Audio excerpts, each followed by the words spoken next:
Have you ever wanted something so much it hurt? You worked for it, you prepared, you gave everything you had, and then it did not happen. Someone said no. You did not get the job. The relationship ended. The dream slipped away. And in that moment, something inside you went very quiet. Not the quiet of peace, the quiet of a person who does not know what to do next. If you have ever felt that this lesson is for you, this is not a lesson about never falling. Every person falls. Every person fails. Every person hears the word no more times than they would like. That is not the question. The question is, what do you do after? Because here is something I have noticed. Some people fall and stay down. Not because they are weak, not because they are less talented, but because no one ever showed them how to rise. No one gave them the map. Today, I want to give you that map. This lesson is for English learners who want more than words. It is for your mind, your courage, your next chapter. By the end, you will understand exactly why some people keep rising after every fall, and you will have the tools to do the same. We are going to cover 6 lessons today. 6 ideas that mentally strong people carry with them, not in books, not in speeches, but in the quiet decisions they make every single day. And here is the one idea I want you to hold through all 6 lessons. Strong people don't fall less, they rise faster. Read that again. Strong people don't fall less, they rise faster. This is not about being perfect. This is not about never getting hurt. This is about what happens in the hours, the days, the weeks after the hurt. That space between falling and rising is where mental strength is built. That is where we are going today. So take a breath, sit with me for a little while, and let's begin. Lesson 1. Feel it. Don't become it. Let me tell you about 2 people. We will call them Maya and Daniel. Both of them applied for the same job, same company, same position. They both prepared for months. They both wanted it badly. And they both got the same email on the same Tuesday morning. Thank you for your application. We have decided to move forward with another candidate. Maya read the email and put her phone down. She sat very still for a long time. Then she went to her room, closed the door, and cried. She let herself feel the disappointment fully. It hurt. She did not pretend it did not hurt. But then something important happened. Maya said to herself quietly, I did not get this job. That does not mean I am not good enough. It means this job did not choose me. Those are 2 very different things. Daniel read the same email, and he told himself something different. I knew it. I am just not the kind of person who gets these things. I never was. Same rejection. 2 different stories. 2 different futures. Here is the truth about mentally strong people. They are not people who do not feel pain. They feel everything. They feel the embarrassment of failure. They feel the sting of rejection. They feel the sadness of a door closing. They do not skip those feelings. They do not run from them. But they do one thing differently. They do not let the feeling become a label. There is a small but very powerful difference between these 2 sentences. I failed and I am a failure. One describes something that happened. The other describes who you are. One is a moment in time. The other is an identity. One can change. The other, if you believe it long enough, feels permanent. Mentally strong people know this difference, and they protect it. When Oprah Winfrey was 22 years old, she was fired from her first television job. Her producer told her she was not fit for television. Think about that for a moment. The woman who would one day build one of the most powerful media empires in history told she was not fit for the thing she was born to do. She felt that. Of course she did. It was painful. It was humiliating. But she did not walk away from that moment saying, "I am not fit for television." She walked away saying something closer to, "That was not my place. My place is still out there." She felt it. She did not become it. And this is something you can practice. Not perfectly, not immediately, but you can practice it. The next time something does not go the way you hoped, try this. Give yourself full permission to feel whatever you feel. Sad, angry, embarrassed, confused. All of it is allowed. All of it is human. Sit with it for a while. Do not rush past it. But then gently ask yourself one question. Is this something that happened to me? Or is this who I am? Almost always the honest answer is the first one. It is something that happened. And things that happen do not have to define the person they happened to. You are not your worst moment. You are not your biggest rejection. You are not the job you did not get, the relationship that ended, the dream that took longer than you planned. You were the person still standing after all of that. And that person, the one still standing, still trying, still here today listening to this, that person is not a failure. That person is still becoming. Feel everything. Become nothing less than who you are. Lesson 2. Rejection is information. Imagine you are sending out messages, maybe job applications, maybe asking someone you admire for a chance to work with them, maybe sharing something you created with the world. You send 100 messages. 97 people say no. Now, there are two ways to read those 97 rejections. The first way, 97 people said no. That means I am not good enough. That means I should stop. The second way, 97 people said no. What does that tell me? What can I learn? What can I change? And what do I do next? One of those readings will keep you sitting still. The other will move you forward. Mentally strong people have trained themselves, and it is a training, it does not come naturally, to read rejection as information rather than as a verdict. A verdict is final. Information is useful.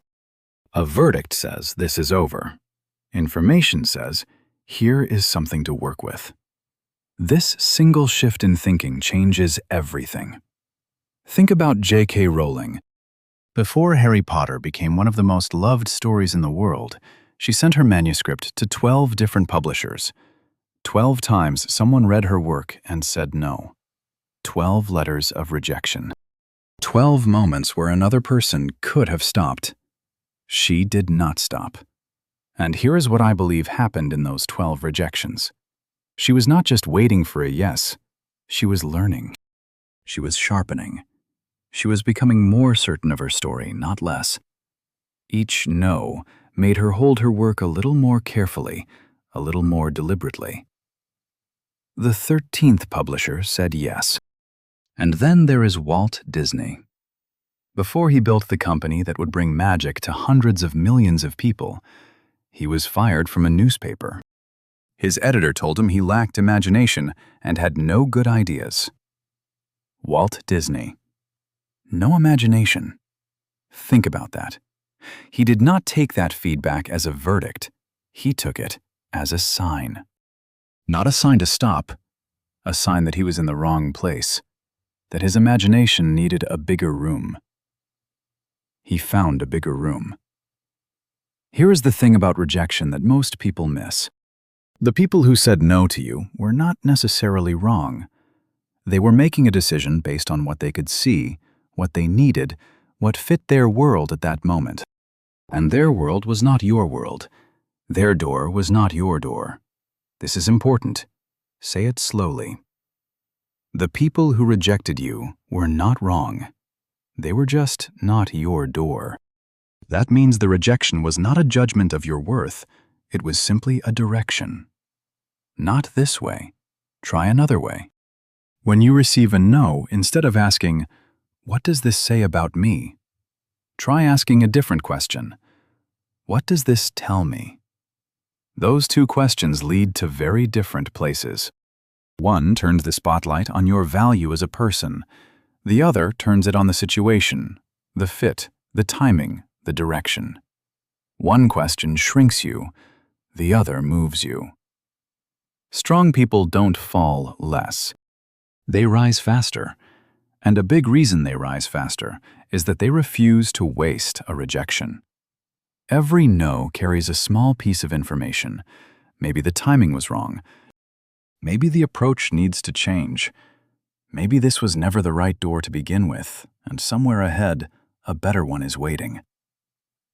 You have been rejected before, maybe many times, and you are still here. That already tells you something important. It tells you that rejection has not beaten you yet. It has only redirected you. Let it redirect you. Stop asking what rejection says about you. Start asking what it tells you. That question, small as it sounds, is the beginning of something much larger than the no that started it. Lesson 3. The ritual that saves you. Let's talk about the first 24 hours, because that is the danger zone. That is the window of time after a failure or rejection when your mind is the most vulnerable, the most loud, and the most unkind to you. You know what I mean. You have been there. Something goes wrong. And then the thoughts start. Not one thought, a flood of thoughts. I should have done better. Why did I even try? Everyone must think I am foolish. I will never get another chance like that. The thoughts come fast, they come hard, and if you are not careful, they do not stay as thoughts. They become beliefs. And beliefs are much harder to undo than thoughts. This is what mentally strong people understand that others do not. The first 24 hours after a failure are not the time for big decisions. They are not the time for conclusions. They are the time for one thing only: getting through. And the way they get through is not by being strong every minute. It is by having a ritual. A ritual is a small, deliberate action that you return to when the world feels uncertain. It is not magic, it is not complicated, but it creates something very important. It creates distance. Distance between what you are feeling and what you decide to do next. Without that distance, your pain makes your decisions, and pain is not a good decision maker. Mentally strong people tend to use one of three kinds of rituals after a hard fall. The first is writing. Not writing to anyone, not writing to explain yourself. Just writing to empty the noise out of your head and onto a page. When you name a feeling in words, something shifts. The feeling becomes smaller, more contained. You are no longer swimming in it. You are looking at it. There is a difference between drowning in an ocean and standing on the shore looking at the water. Writing moves you to the shore. The second ritual is movement, physical movement. Walking, running, anything that asks your body to do something. When you fail, your body carries the weight of that failure. You feel it in your shoulders, in your chest, in the heaviness of your steps. Moving your body does not erase the pain, but it breaks the loop. It interrupts the spiral. It reminds your nervous system that you are still alive, still capable, still able to put one foot in front of the other. And sometimes that is enough, just remembering you can still move. The third ritual is connection. Reaching out to one person you trust. Not to get advice, not to be told everything will be fine. Simply to say, something hard happened and I need someone to hear it. There is a kind of healing that only comes from being heard. Not fixed, not advised, just heard. Now let me tell you about two friends, Marcus and Leo. Same age, same city, both lost their jobs on the same day when their company closed without warning. Marcus went home, opened his phone, and spent the next 6 hours scrolling through other people's success. He did not eat well. He did not sleep well. He did not reach out to anyone. By the end of the week, he had convinced himself that the job market was impossible, and that someone like him had no real chance. Leo went home, sat at his kitchen table, and wrote 3 pages in a notebook. He wrote everything he was feeling: the fear, the anger, the embarrassment. He called his older brother that evening. Not for advice, just to talk.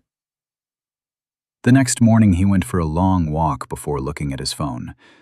6 months later, Marcus was still in the same place, stuck in the same story.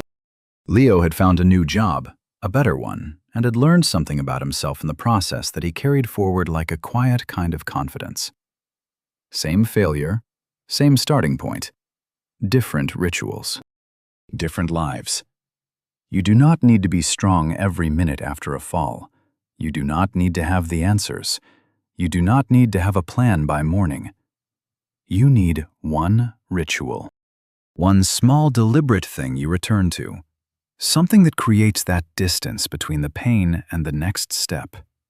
Find your ritual before you need it, because when you need it, you will not have the energy to search.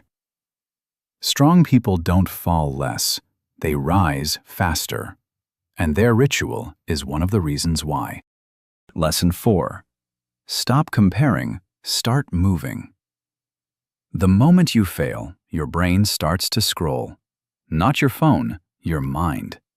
It starts moving through images of other people, people who are succeeding where you are struggling, people who got the thing you wanted, people who seem to have figured out something that you have not.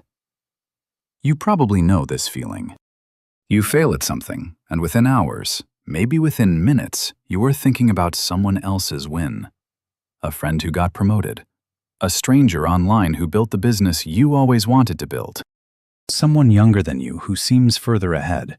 And with every comparison, the gap between where you are and where you want to be feels wider. The hole feels deeper. The climb feels steeper. This is one of the most common and most damaging things that happens after failure. And it is not a character flaw. It is just how the human brain works. When we feel uncertain about ourselves, our brain looks outward for reference points. It is trying to figure out where we stand. But after a failure, that instinct becomes dangerous. Because every reference point it finds seems to confirm the worst story. The story that says you are behind, that you are not enough, that others are moving and you are standing still. Here is what I want you to understand. Comparing yourself to someone else after a failure is like pouring water on a person who is already drowning. It does not help. It adds weight. And here is the deeper truth. You are never actually seeing the other person's full picture.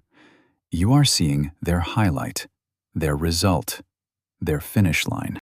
You are not seeing the years of quiet failure that came before it. You are not seeing the rejections, the bad days, the moments when they also sat in a dark room wondering if they were good enough. Everyone has those moments. Everyone. Michael Jordan is considered by many people to be the greatest basketball player who ever lived. But when he was a teenager, he tried out for his high school varsity basketball team, and he did not make it. He was told he was not good enough. He went home that day and, by his own words, he cried. He did not spend the next months comparing himself to the players who made the team. He went to the gym, alone. Early in the morning, before most people were awake, he worked. Not against them, not to beat them specifically, but to become better than the version of himself from yesterday. Your only competition is who you were yesterday. That sentence sounds simple, but if you actually live by it, everything changes. It removes the poison of comparison and replaces it with something useful: progress. Small daily personal progress that no one else can measure for you and no one else can take from you. There is a practical tool that mentally strong people use when they feel the pull of comparison after a failure. It is one question, simple, direct, and it cuts through the noise immediately. What is my next move? Not what are they doing, not why are they ahead, not what does their success mean about mine. Just what is my next move? That question redirects your energy. It pulls your attention from what you cannot control, which is other people's progress, to what you can control, which is your next step. Even if that step is small. Even if that step is just getting up and making a cup of tea and deciding to try again tomorrow. Let me tell you about a woman named Clara. She is not famous. She is not a CEO or an athlete. She is a 31-year-old woman who spent 2 years trying to start a small business making handmade bags. For those 2 years, she watched other people in the same space grow faster, sell more, get featured in magazines. Every time she checked her numbers and then looked at theirs, she felt smaller. Then one day, she made a decision. She stopped looking. Completely. She turned her attention inward. She asked herself every morning, what is my next move? Just one move. Just today. 12 months later, her business was the most alive it had ever been. Not because the competition disappeared, but because she stopped letting it live inside her head. Strong people don't fall less. They rise faster. And one reason they rise faster is that they stop measuring their beginning against someone else's middle. Your next move is waiting. Take it. Lesson 5. Play the long game. What if the rejection you are feeling right now is not the end of something? What if it is the beginning? I know that is hard to hear when you are in the middle of it. When the pain is fresh and the disappointment is still sitting heavy in your chest, the last thing you want is someone telling you that this might be a good thing. I understand that. I am not saying the pain is not real. It is real. I am not saying the loss is not a loss. It is a loss. But I am asking you to hold one possibility alongside the pain. Just one. The possibility that the story is not over. That this chapter, the hard one, the one you would not have chosen, might be leading somewhere you cannot see yet. Here is something true about the way success actually works. It is almost never a straight line. From the outside, when we look at people who have achieved something remarkable, it looks clean. It looks like a path. But from the inside, from where they were standing while it was happening, it looked like chaos. It looked like failure after failure, with small windows of light in between. Albert Einstein could not speak fluently until he was 9 years old. His teachers described him as slow and disconnected. When he applied to the Swiss Federal Institute of Technology, one of the most respected universities in Europe, he failed the entrance exam. He was not accepted. Think about that for a moment. The man who would go on to change our understanding of the entire universe, rejected. Told in the language of institutional doors closing that he was not ready, not enough, not yet. He was 25 when that happened. By the time he was 26, he had published 4 papers that would permanently alter the course of physics. 4 papers in 1 year. From the outside, it looked like sudden genius. From the inside, it was years of quiet, stubborn, long-game thinking. The problem with how most of us experience failure is that we judge the whole story by one chapter. We are standing at the bottom of a staircase looking down at the step we just fell on, and we decide that the staircase leads nowhere. But you cannot see where the staircase goes from the bottom step. You can only see that from somewhere higher up. And the only way to get higher up is to keep climbing. There is a question I want you to ask yourself the next time a failure feels final. Think back 5 years. Think of something that happened then that felt like a disaster at the time. A door that closed. A plan that fell apart. A relationship that ended. A chance you did not get. Now ask yourself, was that the end? Or did something come after it? Something different, maybe unexpected, maybe better in ways you could not have predicted. For most people, the honest answer is yes, something came after. The closed door led to a different hallway. The fallen plan made room for a better one. The loss created space for something that would not have fit otherwise. You could not have seen that from where you were standing then, but you can see it now. That is the long game. It does not ask you to pretend the pain is not real. It does not ask you to be grateful for the hard chapter while you were still inside it. It only asks you to stay open to the possibility that the chapter has not finished yet. That the story you are in is larger than the page you are on right now. Mentally strong people carry this with them, not as a performance of optimism, not as a way of avoiding grief, but as a quiet, steady anchor. A belief that one moment, however painful, does not get to write the ending. Strong people don't fall less. They rise faster. And part of the reason they rise is that they never confuse a chapter for the whole book. Your story is still being written. Do not put the pen down. Lesson 6. Rise on purpose. Here is something that nobody tells you about mentally strong people.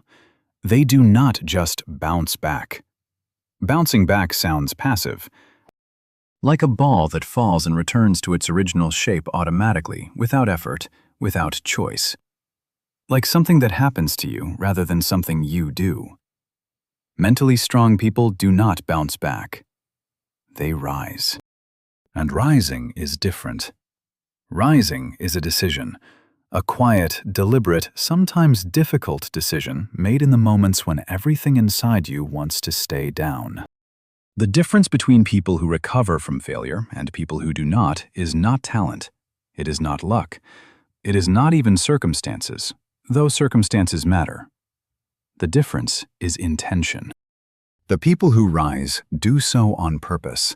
They choose it, not once, but over and over in small ways every single day. So what does that actually look like? There are 3 habits that mentally strong people practice after a failure. Not grand gestures, not dramatic comebacks, small, daily, intentional acts that slowly rebuild something that failure tends to take away. Confidence, direction, a sense of self. The first habit is this. Every day, name one thing you learned from what happened. Not one thing that went wrong, not one way you could have done better. One thing you learned. There is a difference. Learning is forward-facing. It takes the experience and asks, what do I carry from this? It might be something practical. It might be something about yourself. It might be something about the world or about other people. But naming it, saying it clearly, turns the experience from something that happened to you into something that happened for you. Over time, that shift changes everything. The second habit is doing one small, hard thing every day. After a failure, confidence does not come back all at once. It comes back in small increments, built through small acts of courage. It does not need to be related to the failure itself. It just needs to be something that requires a little effort, a little discomfort, a little reaching past what is easy. Making a difficult phone call, waking up earlier than you want to, starting the project you have been avoiding, saying something honest that feels vulnerable. Each small, hard thing sends a quiet message to your own mind, a message that says, I am still capable. I am still moving. I am still here. The third habit is reminding yourself of your identity, not through what you have achieved, through what you value. This one is subtle but very powerful. After failure, we tend to look at our achievements to tell us who we are, and when the achievements are not there, or when they have been taken away, we feel like we have lost ourselves. But your identity was never in your achievements. It was always in your values, in the kind of person you are trying to be. Patient, honest, generous, curious, brave. Those things did not disappear when you failed. They were there before the failure. They are there after it. And returning to them, reminding yourself of them on the hard days, is one of the most grounding things a person can do. Now I want to speak to a fear that many people carry quietly, but rarely say out loud. What if I never fully recover? What if this failure changed something permanently? What if I try everything and I still cannot get back to where I was? I want to answer that honestly. Recovery is not always returning to where you were. Sometimes it is not. Sometimes failure changes you in ways that cannot be undone. Sometimes a door closes and does not reopen. But here is what I believe with everything in me. Recovery is not returning to who you were. It is becoming who you were always meant to be. The version of you that exists on the other side of this hard thing is not a lesser version. It is a deeper one, more patient, more compassionate, more honest about what matters and what does not. That version of you has something the earlier version did not have. It has been tested, and it is still standing. Strong people don't fall less. They rise faster. And they rise on purpose, one small decision at a time, until one day they look back and realize that the falling was part of the rising all along. You are not done. You are just in the middle. Keep going. We have covered 6 lessons today. Feel it. Don't become it. Because pain is real, but pain is not your identity. You are allowed to hurt. You are not allowed to become the hurt. Rejection is information, not a verdict, not a judgment of your worth, a direction. A redirection toward a door that fits you better. The ritual that saves you. That small, deliberate thing you return to in the hard hours. The writing, the movement, the one trusted voice. The thing that creates distance between the pain and the next step.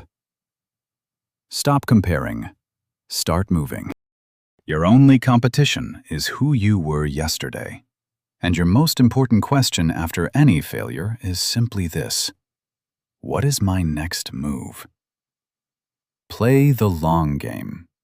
One chapter is not the whole book. One closed door is not the end of the hallway. You cannot see the top of the staircase from the bottom step, but you can take the next step. That is enough. Rise on purpose. Because rising is not something that happens to you. It is something you choose, in small ways, every day. Through what you learn, what you do, and who you remind yourself you are. These are not the habits of people who never fail. These are the habits of people who fail and rise anyway. People who have decided quietly and firmly that no single moment gets to write their ending. Strong people don't fall less. They rise faster. And now I have a question for you. Which of these 6 lessons hit you the hardest today? Which one felt like it was written for exactly where you are right now? Tell me in the comments. I read every single one. You have fallen before. You are still here.